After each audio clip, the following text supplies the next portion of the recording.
Hello，大家好，我们来分析一下手套股。首先，我们来看一下哈达。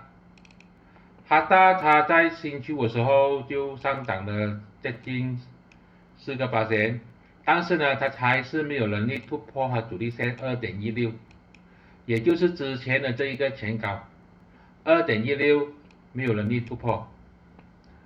如果它有能力突破2.16这个是一个进场信号，可以小量的买入。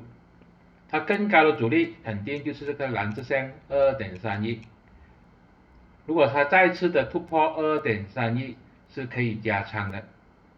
支撑呢就是这个紫色线2.00，现在跌破2.00可能要考虑卖出去，突破2.16可以小量的进场，再突破2.31可以加仓。这些都是我的个人看法，并没有任何的买卖建议，谢谢大家。